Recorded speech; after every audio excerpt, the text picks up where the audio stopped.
Oh, Alchemist will stun himself. But unfortunately, Alchemist, the self-stun, and no one sees it. Oh no, worst case scenario. My boy Satanic. Yatoro is not happy right now, watching wherever he's at. No one happy to reveal his BKB. Surrounded by these heroes. The X marks will be there. Will it be long enough? The Morana is carrying a dust, but she's very far behind. And now they just jump onto Satanic! Big one. Perfect catch on Bandanoone, and you have good ways to protect the sniper. I'm okay with him being a core. Okay, Morana. Still, quite good. The thing is that you probably cannot stop the Kunkka, even though generally he doesn't like playing versus either of these heroes. You have a Morana and the Kunkka, so you will be shoving in the wave, and we are going to be seeing 9 class going down. This is what we talked about. This top lane, the Alchemist and the Jakiro, just how powerful they can be. But overall, they've gotten what they wanted, right? King sitting close to the top of the CS department, only Mid behind lane. Laurel, and Laurel might get solo killed middle! Oh my god, you were mentioning it that no one is the laning guy. He demonstrates it in the mid lane, getting that kill. Miposhka might die in the top lane, and indeed he does on the Jakiro.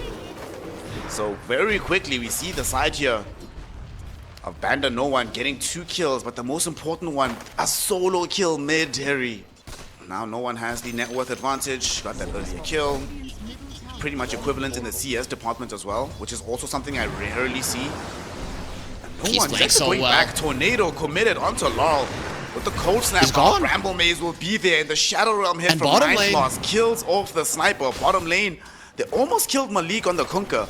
Does manage to survive with a sliver of HP. It is going to be looking great. Alchemist is farming well, and that is the one thing that you have going for you. His laning phase is very important. No, not again. Okay.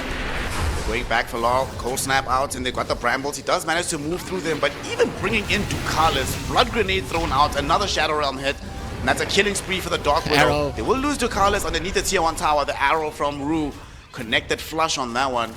Give Admiral's Rum as an idiot. Come on, guys. This was not necessary. Mid lane, this is also not necessary. The amount of pressure they're putting onto Laurel. Tornado now thrown in on top of him. He gets brought down. And that is the sniper suffering his 4th death of the game, 7 minutes in. It's not nice coming out from their side. Bandanoone, not a bunch of nice guys as I thought, and they even get more. Yep. You're not getting away with being greedy. Definitely not. And speaking of greed, the supports on the side of Bandanoone want to be able to bring down this Morana. Do they have the damage for it? Just need a Shadow Realm hit, and it will arrive. That's going to be 9 class being credited with the kill. This mid lane tower is gone, right? I don't think you can do much with the Timber Saw being in the vicinity. Plus the tower is super low. You defending it might be dangerous. Pushka, he's going to be the one to reveal that danger. And there's the Timber, DM, Timber chaining from the north. Easily able to corral around Jakiro. And Miposhka will end up dead. 2 supports brought down, plus a tier 1 tower in this mid lane. Awesome, for sure, right? And now, if you're Spirit, you don't really have the damage, right? You were relying on your sniper winning the laning phase, and it went the opposite. He's being doubled by the Invoker now. So you cannot even bring 2 cores together and play, because you're not going to be getting the kills, or it's going to be very hard. Okay, Crystallis is too deep. Okay, they're going to bring all the cores, not just 2 of them. Every single hero shows up, except the Alchemist bottom. They get the kill on Crystallis. This is the result, but Crystallis should have read that one. If he had a full armlet, I'd be maybe down with him attempting that, but this is just way too greedy. Speaking of greed, mid lane, not going to be allowed to be greedy because he's playing into a Bedlam from 9 class, kills him off. They might be able to get revenge here. The arrow connects onto 9 class, and this is a not insignificant kill. That's a mega kill streak, but unfortunately, goes the way of Miposhka. Yes, this Jakiro is super poor, but man, Malik would really have been able to use some of that net worth. Oh, Alchemist will stun himself. But unfortunately, Alchemist, the self-stun, and no one sees it. Oh no, worst case scenario. My boy Satanic. Yatoro is not happy right now, watching wherever he's at. They lose the Alchemist, and they want to go for more. DM diving onto Roof, forcing him back away from the fight. They did kill off the Dark Widow, though, and no one will eat the Assassinate. A lot of damage going his way. In the meantime, though, DM just holding them all back, diving in. He's surrounded by 3 heroes, and eventually, without any support, they do have enough to kill him off. 2-for-1 exchange here. Arrow connecting directly onto the Enchantress. Ducalis probably going to end up dead. In the meantime, there was a Sunstrike kill onto Rue. But he's done his job, got the setup, but they don't have the damage. He's alive. Harry Freak, he's alive. This is why we see Enchantress so many games. But Malik says, Down right, him. fine. I'll commit the full spells. I'll do everything we need to do. Ducalis finally takes over. And it's a one fight, the first one of the game that Team Spirit really feel confident about. They headed in Team Spirit without even smoking. This is a very brazen attempt to invade this triangle. They're gonna steal away this stack. Does not seem like the side of Bandit. Smoke is coming. But here's the smoke. 4 heroes coming in now with the smoke. DM, he can be the one to scout things out in advance. But look at this path they're taking, Harry. They're going for the overhead ramp, and now they're going to see Kunkka isolated from the rest of his team. DK blinking in directly onto Laurel. Laurel, the sniper, should end up dead, and now Kunkka isolated on the high ground. They need to help him. Satanic, he's come in, but Satanic doesn't deal enough damage just yet. But with the stuns and the magic damage from Miposhka, it's going to be enough to kill off this Invoker. Now here goes Satanic, the king himself, getting an additional kill. He wants to throw in the stun. He gets it onto both 2 heroes, Enchantress and the Crystallis on the DK. Rue will have arrow again available if he wants to commit it. Looking for the right angle. They would love to find Crystallis. Crystallis! He walked back into the ice path! What the hell was that? Crystallis! Oh no!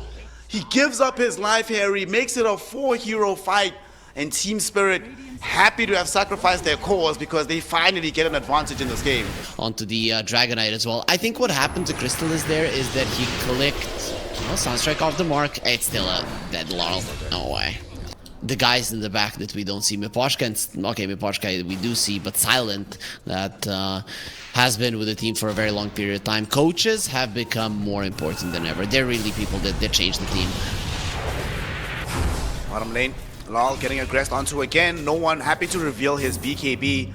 Surrounded by these heroes. The X marks will be there. Will it be long enough? Woo!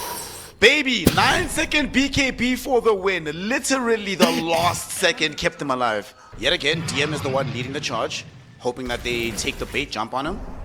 But here's Miposhka. Unfortunately, he's going to be the one to eat the gank. That being said, they committed a dragon form for this. I mean, they probably still get the tier 2 tower, but Malik is just glad he's not the one that got caught out by that guy. No one is hunting. No one is indeed hunting. Top lane, they find Rue. Tornado will be there. With the cold snap, the ice wall was out, but they should just have more than enough damage. This is a Mirana playing position 4. She ran out of leap charges. She has no options in that situation. Pinned on by a BKB. Get a negative scepter or something, and oof. It is nighttime. Okay, he's giving vision. He has some impact. They almost caught no one in the top lane, but they did not have any reveal. It was cores that were ahead of him. The Mirana is carrying a dust, but she's very far behind, and now they just jump onto Satanic! They blow up the Alchemist. BKB now active for the Invoker, and look who it is. Law got caught by the Tornado. Crystallis chasing the sniper into the trees, but his BKB is now over. He's losing a lot of HP. This DK in danger right now. The Solar Flare damage from the Mirana doing work. They do eventually get the kill, but now though, what else can they find in this engagement? Sunstrike going out will not land onto Law. No one really wants to kill him, but now Noone as well has lost most of his HP. Law will eventually die. Another multi-hero torrent coming in from Malik. Malik, they have reveal onto this Invoker. Invoker, he gets away because they bring down Malik. The Kunkka does die. Lone survivor in this fight is Miposhka. He's on the high ground right now. Ducalis trying to throw in this impetus shots, but at least it seems for now that this Jakiro should be able to retreat to safety. Unfortunately, Harry Freak, this happened just as a Sea Dragon wave was coming in, but they don't feel confident in going to the high ground, even with the numerical advantage they command right now. And then you think that the enemies don't have anything to give. Solar Flare is just that good of a spell. A level 13 sniper without a single item has just murdered almost the entirety of your team. And now we start to actually go back to what this game would have looked like if Sniper had a better start. Bro, imagine if Sniper actually had a Maelstrom in that fight. Like, they would have eaten them alive. He survived for so long. The one detriment is just not just how underfarmed, but underleveled as well that he was in that situation. And now they're going directly on top of him. Sunstrike with the Bedlam from 9 class. That is a dead Laurel sniper. And he still hasn't finished his BKB. That's going to delay the timing even longer right now. Normally Sniper is the hero that you rely on to be able to like just sit back, not get killed off. Aegis Goes away of this lineup on the Radiant side. Crystallis grabs it, and the King, he jumped onto this Invoker. They want to kill Noone, but he gets off his BKB. They just don't have the damage all by their lonesomes. And now with this BKB, Noone turning towards this Mirana. They do manage to find the Terrorize. They cancel the TP out. In the meantime, Malik also caught in the middle of the lane, killed off by Noone. And that is 2 more deaths, 3 in total.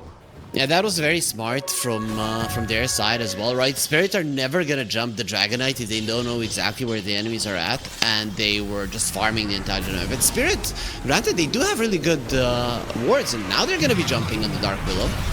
Good catch. They should be able to find this kill. The question is, do they get out of this one? Crystallis, he came forth as well, forced to pop his BKB. It looks like BANDANOONE might want to vacate this fight. No one thinking about going forward. He's just invoked the Tornado, making a consideration, but someone else on the team has made the call that, guys, we don't actually need to be here. This is not a fight that we have to be forced to take. He is underneath a Sentry Ward now, though. He gets away from the arrow. The X marks the spot, won't really connect onto anything. Shiva's got thrown in right now by DM. It slows up Malik, and Malik will die. No BKB available for that Kunkka. Pushka didn't get caught with the Sunstrike, but the big target that they really want is going to be the Sniper. He's on the far side. Mirana able to leap away. Crystallis chasing. Not getting anything just yet, as these ghost ships raining in onto DM, stalling out the Timber from chasing forward. And then now that's going to isolate Crystallis right next to Laurel. Laurel able to take away the first life here, as no one cleans up this Jakiro down bottom. King, Satanic jumped in. Big burst coming in from him, but unfortunately, the damage output of BANDANOONE is way too damn high. The stun looked decent, the initiation looked okay, but the BANDANOONE heroes are just too far ahead. GG, well played is called. Team Spirit end up losing game number 1. The BANDANOONE, the clinic they put on onto the mid sniper is just way too much.